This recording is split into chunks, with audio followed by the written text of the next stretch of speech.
La tercera bendición está en los versos 24 al 28 de Corintios 15, de 1 Corintios 15. Mira lo que dice el verso 24 al verso 28. Dice así: luego, el fin, cuando entregue el reino al Dios y Padre, cuando haya suprimido todo dominio, toda autoridad y toda potencia. Porque preciso es que Él reine hasta que haya puesto a todos sus enemigos debajo de sus pies. Y el postrer enemigo que será destruido es la muerte. Porque todas las cosas las sujetó debajo de sus pies. Y cuando dice que todas las cosas han sido sujetadas a Él, claramente se sitúa a aquel que sujetó a Él todas las cosas. Pero luego que todas las cosas le estén sujetas, entonces también el Hijo mismo se sujetará al que le sujetó a Él todas las cosas, para que Dios sea todo en todos. Qué lindo, hermanos. Aquí no hay un problema de quién es más grande que nadie. Aquí no hay un problema que si el Padre es más, si el Hijo es menos, si el Espíritu Santo es menos. No. Aquí está hablando sencillamente de que el Padre glorifica al Hijo, el Hijo glorifica al Padre, el Espíritu Santo glorifica al Hijo. Los tres son Dios.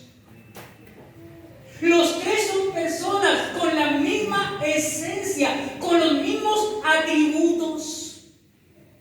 Los mismos atributos.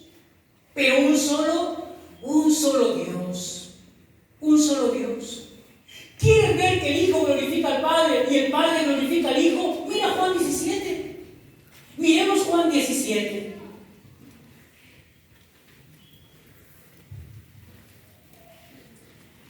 Que es uno de los pasajes, de los capítulos más hermosos que puede haber también en la Escritura.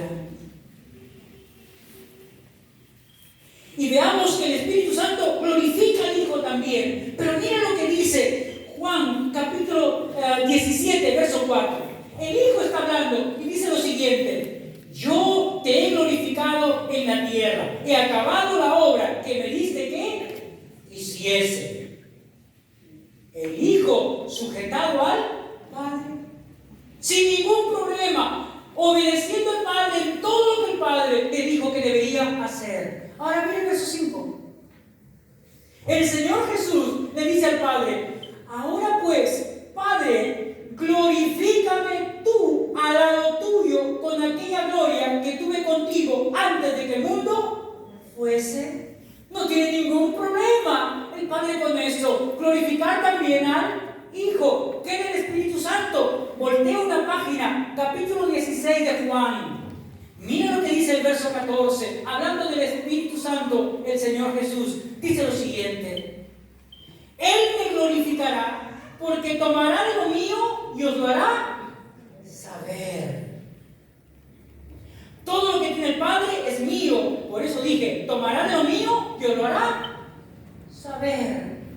El Espíritu Santo glorificando al Hijo y glorificando también al Padre. ¡Qué lindo, hermanos! Pero nos damos cuenta que hoy en la actualidad todavía la muerte se enseñorea de nosotros. Todavía hay personas que luchan contra Dios.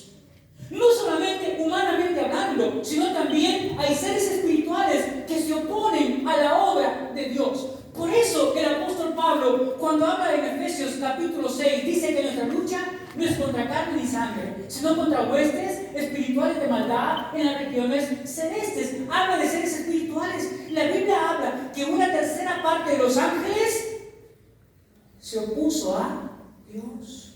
Se opuso a Dios. Pero la Biblia también habla del ser humano, como el ser humano oponiéndose a Dios, luchando contra Dios, yendo contra Dios. Pero en el paso del tiempo, este pasaje dice, el que leemos en 1 Corintios 15, que Dios el Padre sujetará todo poder espiritual y humano, físico, a los pies de Cristo. Para que Él sea todo en todo. Como dice también Efesios capítulo 1, verso 10. Miren lo que dice: de reunir todas las cosas en Cristo, en la dispensación del cumplimiento de los tiempos, así las que están en los cielos como las que están en la tierra. Como las que están en la tierra. O como dice el salmista en el Salmo 110, que es el salmo que toma el apóstol Pablo, el Salmo 110 y el verso 1, miren lo que dice allí. Jehová dijo a mi Señor, siéntate a mi diestra hasta que ponga a tus enemigos por estrado de tus pies. Llegará un día que no haya más oposición. En el final de los tiempos, cuando todos hayamos resucitado, algunos para salvación y otros para condenación, la muerte no tendrá más sentido. La muerte fue vencida o comenzó su etapa final cuando Cristo como primicia resucitó de la muerte. Y su etapa final será cuando el último sea resucitado. Y la muerte no tendrá mayor sentido. Será destruida, como dice la palabra. La victoria del Señor está asegurada por su resurrección. Y la muerte no se enseñoreará más de los hijos de Dios, de los escogidos de Dios. ¿Cómo reflexionamos? Cuando el programa de resurrección de Dios haya concluido, el enemigo final será destruido, que es la muerte, pues no podrá enseñorearse más sobre nadie, pues los creyentes habremos resucitado para estar en la presencia de Dios, y los inconversos habrán resucitado para condenación eterna. Otra vez, sigamos anunciando el Evangelio, hay mucho que cosechar todavía para el reino de Dios. Recuerden, hermanos, el Señor dijo, la mies es mucha, los obreros son pocos. Rueguen al Señor de la mies que mande obreros. ¿Quiénes son los obreros? ¿Quiénes son los obreros?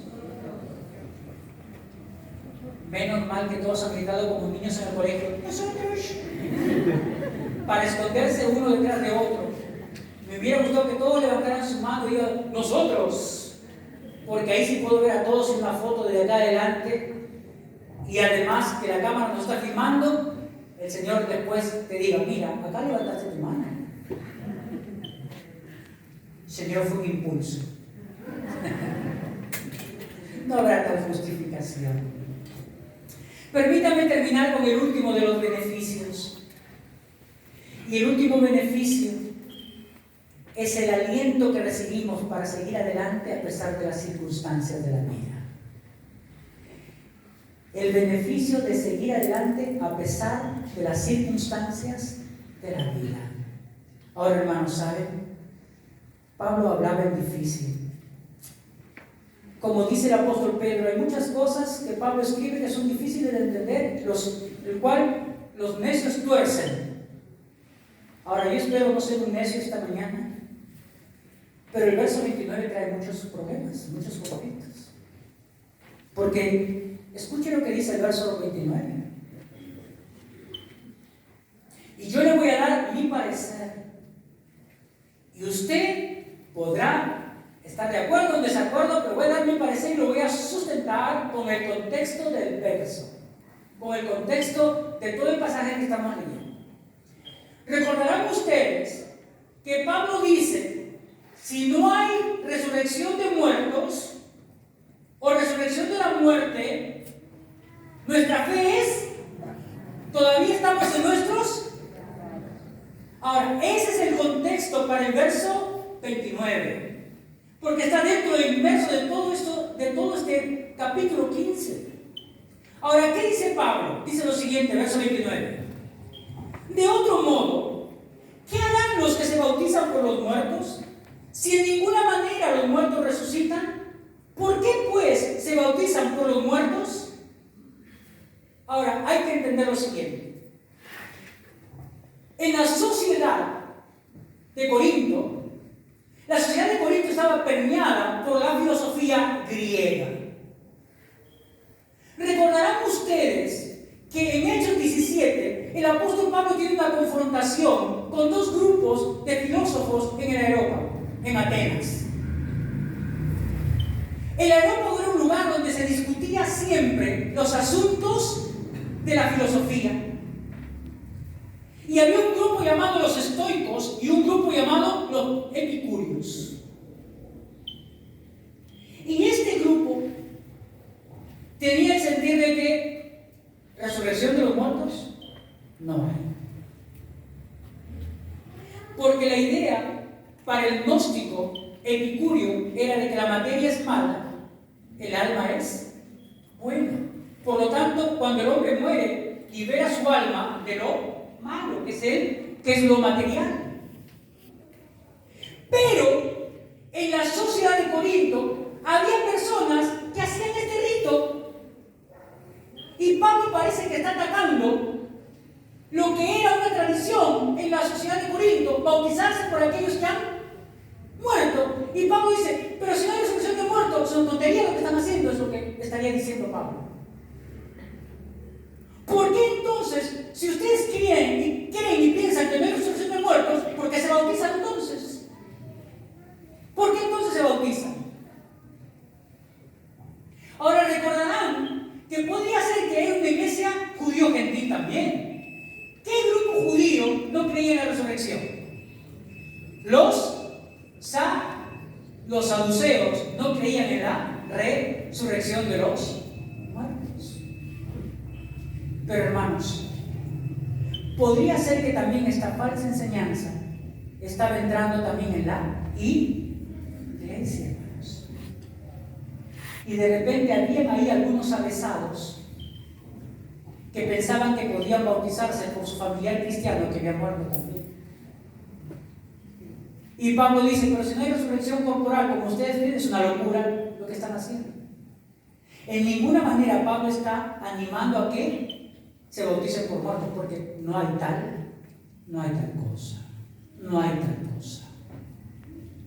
Por lo tanto, hermanos, se dan cuenta qué tragedia puede ser para la iglesia cuando la falsa enseñanza entra en la iglesia. Y aquí, hermanos, no estamos adorando a nadie de carne y huesos como nosotros. Aquí estamos con nuestros pensamientos en lo que la Biblia enseña. Alguien me preguntó, pastor, alguien que pueda discipularme. El discipulado es bueno. Pero hermanos, el Señor Jesús dijo, yo me voy. Estuvo 3 años con sus apóstoles y Él dijo, yo me voy. Y ustedes estarán tristes y llorarán, pero no los dejaré solos. Les mandaré el Espíritu Santo para que esté en ustedes. Él os guiará a toda verdad. Él tomará de lo mío y os lo hará saber. Nuestro discipulador, nuestro maestro por excelencia es el Espíritu Santo. A Él tengo que apelar, porque tengo que hacer lo que la Escritura me manda, ser lleno del Espíritu Santo, estar todo el tiempo, mi vida sometida al control del Espíritu Santo. Y eso va a ocurrir cuando la palabra forma parte del diario quehacer de mi vida. Mis pensamientos están inmersos en la palabra, aunque estoy en mi trabajo, aunque estoy en la oficina, aunque puedo estar en la calle, en todo momento mis pensamientos están en glorificar el nombre de Dios con mi vida, con mi vida. Y entonces, Él es mi discipulador. Pero no significa que no mire a un hermano mayor, a una hermana mayor en la fe, a quien pueda ir y decirle, yo puedo acudir a ti cuando tengo preguntas, yo puedo acudir a ti cuando tenga alguna circunstancia difícil en mi vida, yo puedo acudir a ti cuando tenga alguna victoria sobre el pecado para contarte, porque de esa manera nos animamos unos a otros. Pero nadie reemplaza al Espíritu Santo. Nadie. Qué lindo, hermanos. Espero se haya entendido el verso 29. Pero hablando del aliento que recibimos de Dios a pesar de las circunstancias, me parece que el primer aliento está en el servicio a Dios a pesar del sufrimiento. En lo que hacemos para Dios, a pesar de las circunstancias que rodean nuestra vida. Porque mira lo que dice el verso 30.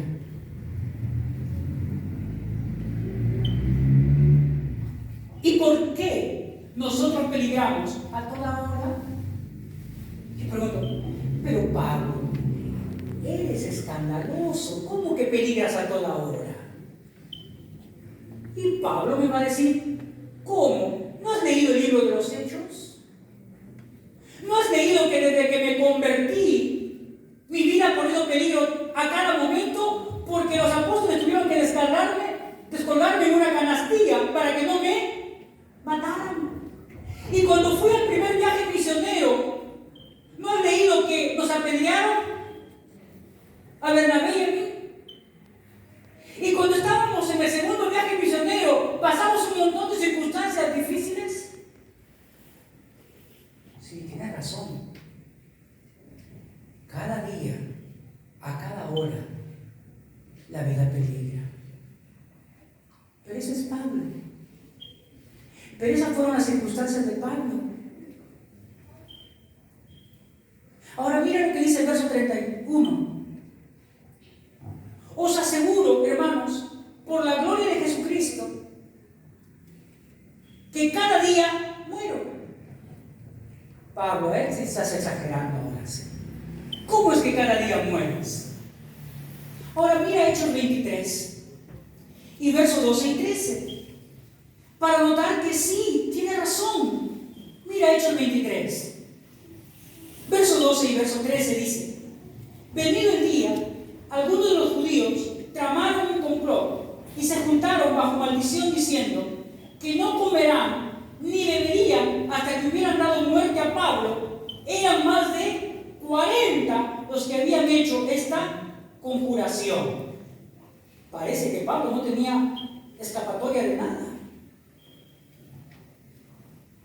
A cada momento, como él dice, su vida estaba en peligro de muerte, peligro de muerte. Pero hermanos, nuestra vida está en peligro de muerte. ¿No tenemos tanta libertad para predicar la palabra? No hay ninguna excusa que podamos usar para no compartir la palabra del Señor. Si tú estás en la universidad, tus compañeros de la universidad. Si tú estás en el colegio, tus compañeros del colegio. Si tú estás en la oficina, tus compañeros de la oficina. A los de tu barrio. En el mercado, cuando vas a comprar y te encuentras con la vecina, con el vecino, y en lugar de conversar de la novela, conversa del Señor.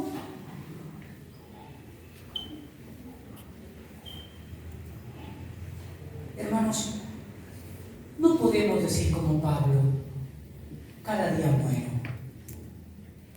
Porque está hablando de algo real, de algo físico, está hablando de la vida física. Y que yo sepa, nuestra vida no está así dispuesta. Algunos dirán, pastor, pero me están pidiendo cupo, mi vida está amenazada. ¿Por qué está amenazada? ¿Porque estás hablando de Cristo? ¿O está amenazada porque tienes recursos materiales, entre comillas?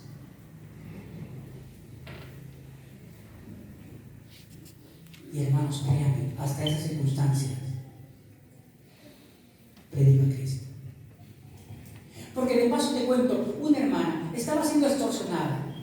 Ella y su esposo, no de esta congregación, de nuestra iglesia Misión, estaba siendo extorsionada. Y fueron a la policía, pusieron su denuncia como deben ponerse. Y la policía le dijo: lo siento, no tenemos recursos de cómo dar con. Te aconsejamos que cambies de número. Que cambies de número.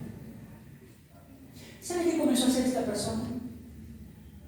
Le llegó un mensaje y de pronto ella le contestó con un verso de la Biblia. Y ya se imaginarán lo que le puso, todo lo que le puso. Entonces le llamó. Y cuando le llamó, le comenzó a decir un montón de cosas. Y Dios le dio tanta sabiduría y paciencia a esta hermana Y le comenzó a contestar con la Biblia, hablándole pausadamente y tranquilamente. El hombre le colgó. Y otra vez le volvió a llamar para volver a decir, hermana, otra vez estamos orando por ti. Que Dios toque tu corazón. Pobrecita, debe haber enloquecido. Estamos orando por ti, que Dios toque tu corazón. Cuando le volvió a llamar, le dijo, ore por mí, señora. Ya no le voy a fastidiar más. Ya no le voy a fastidiar más. Oh, hermanos, a veces pensamos, qué difícil es salir de algo así. ¿Qué sería? Yo no sé cómo reaccionaría. Pero gracias a Dios esta persona reaccionó así. El hermano que me hace un taxi, que me hace la carrera para ir a una consejería todos los martes, me iba contando también de una experiencia que tuvo un pastor que le contó en la ciudad de Lima,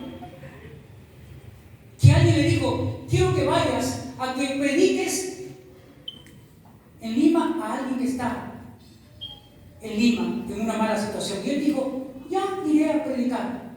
Y cuando le dijeron, ya cuando estaba en el bus, le dijeron, ¿y dónde es? Pregunté, ¿y dónde es? Es en la cárcel. Y el pastor dijo, la verdad que subí al bus. Que no.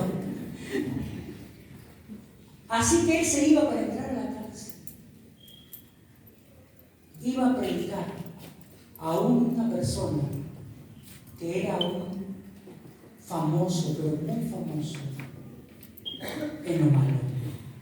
En lo malo. Tanto así, hermanos, que ese hombre famoso en lo malo había preparado hasta su entrada del pastor a la cárcel. Todos lo saludaban al pastor. Sabían que iba a llegar. El pastor muy pendiente entraba, pero todos lo saludaban. Y le compartió la palabra. ¿Sabes qué le pidió este preso? Ahora quiero que vaya y comparta a mi familia lo que me acaba de compartir. ¿Se dan cuenta, hermanos? Ahora ese pastor no me lo contó a mí, me lo ha contado mi hermano.